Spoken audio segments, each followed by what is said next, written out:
All right, ladies and gentlemen, welcome back to the channel, folks. The Chicago Bears are coming. We are less than a month away from the NFL draft, where the Chicago Bears have the first pick. They will be selecting Caleb Williams, and Vegas already has, even with Tyson Bagent technically being your only QB, your QB1 on the Chicago Bears roster right now. The Chicago Bears Vegas win total projection is at 8.5. Folks, the last time a team had more wins than the Chicago Bears while getting the first pick in the draft was 1989 with the Colts. The Chicago Bears on paper are littered with talent. They have like two of everything. And if Caleb Williams is what people think he is, you've got these scouts, you've got these executives, these GMs, everybody's saying the same thing. This dude is the truth. He looks phenomenal. He is NFL ready. And if Caleb Williams performs to those expectations, the Chicago Bears are going to be like the best of the best, the cream of the crop for the next 3 to 5 years at a minimum. You are getting Caleb Williams, one of the best QB prospects in the last decade plus, on a rookie contract, and your roster is freaking loaded. Folks, the Chicago Bears defense, even when Matt Eberflus came in and took over the defensive control, the Chicago Bears were one of the best defenses in the National Football League. In fact, even in just last year as a whole, the Bears defense was the best rush defense in the National Football League. And they went out there and offensively picked up Keenan Allen, who's coming off a 6-time Pro Bowl. Keenan Allen for a 4th-round pick.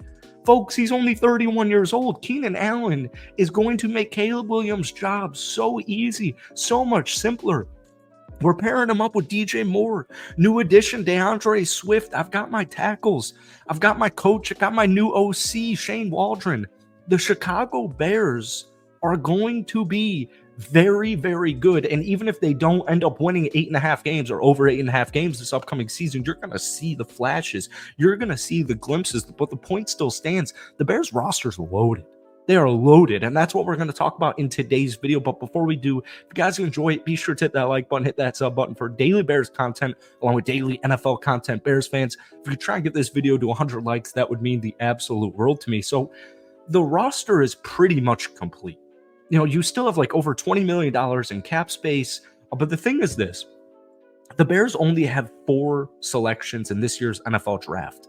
And as the days go by and as we get closer to draft day, I have this feeling, this inclination that the Bears are going to trade from pick number 9 to, pick number 12 or pick number 13 with the Las Vegas Raiders and just, compile some extra talent. Now that is going to it's going to be gauged pretty much on how picks 5 to 8 are going to go. But the Bears really only have 2 glaring needs, 2 glaring holes, and it's having the 3rd wide receiver, because I don't think Tyler Scott showed us enough last season. Now, with that being said, Justin Fields' injury really derailed the Bears. Justin Fields, if he was healthy and played all 17 games for the Chicago Bears last season, they probably make the playoffs, right? They went 5-2 in their last 7 with Justin Fields healthy. So I will give Tyler Scott, in general, he was a rookie. We're going to give him the benefit of the doubt, but I still want a more solidified wide receiver 3. Now, you have the 9th pick in the draft. You also have pick number 75 and 122. So it wouldn't shock me if they take an edge at 9, if they take a wide receiver number 3 at pick number 9, or if they decide to trade deeper into the 1st round, select an edge guy, pick up a 2nd round pick, draft their wide receiver there. The point is, Ryan Poles really can't do wrong. And we've been talking about on this channel for the last month or so, especially when Justin Fields got traded, like, you're selecting Caleb at 1, and you're either going to get this dynamic playmaker or you're going to get a great edge rusher like Bama's Dallas Turner. You're looking really good. Like, they look really, really good. And, if you're not aware of this, you'll be aware of it soon. Folks, when we look at this defense just in general, they're doing everything right. They're building it through the trenches. They've got a great offensive line, or just, I should say, an underrated offensive line.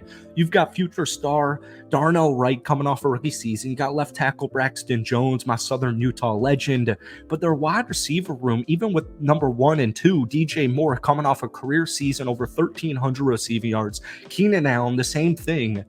You have one of the best wide receiver duos in the NFL, and we're going to give you a generational QB in Caleb Williams, or quote-unquote generational QB in Caleb Williams, and then like Malik Neighbors or a Dunze or a player of that caliber at pick number 9. Offensively, I don't know what would slow them down. I really don't. Maybe the injuries, just like you could say that about every team in the league. Folks, the DeAndre Swift move was huge to me because Khalil Herbert can play.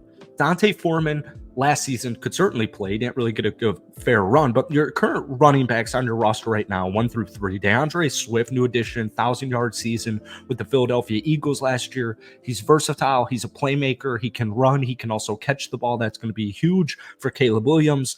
Khalil Herbert, as consistent, as reliable as they come on the field when he is fully healthy.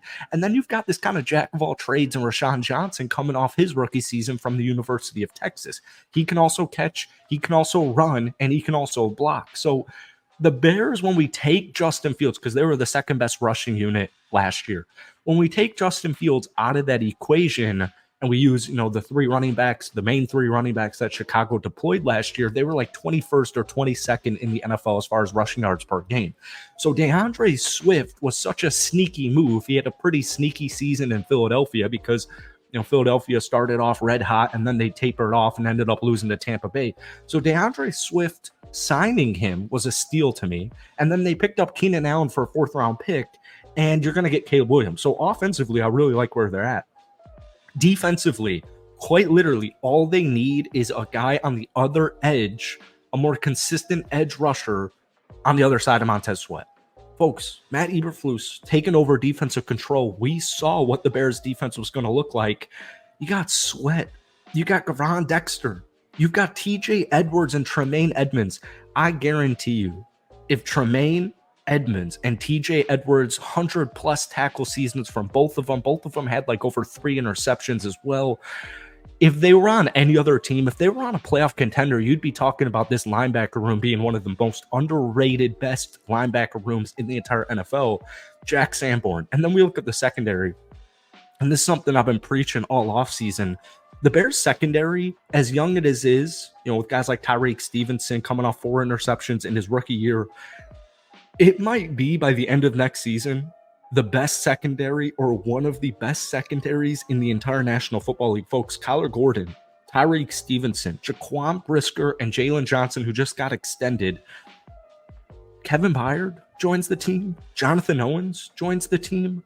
Their secondary is loaded. And if they can stay healthy, once again, you can say that about every team in the National Football League. Defensively, no matter what Caleb Williams looks like to start his rookie season, your defense is going to keep you in pretty much every single football game. So I'm going to get my quarterback of the future. I'm going to get another star wide receiver to pair up with my 2 other star wide receivers. And defensively, you're pretty much set. You just need another edge rusher. So we'll wait and see what Chicago does at pick number 9. But folks, I don't see a reason why, if Caleb Williams plays the way we think he's going to play, that the Chicago Bears won't win over 9 football games. Let me know what you guys are thinking. Hit that like button, hit that sub button for daily NFL Bears content. But guys, let me know your thoughts. Give me a predicted win total even before the draft on the Chicago Bears next season. Peace.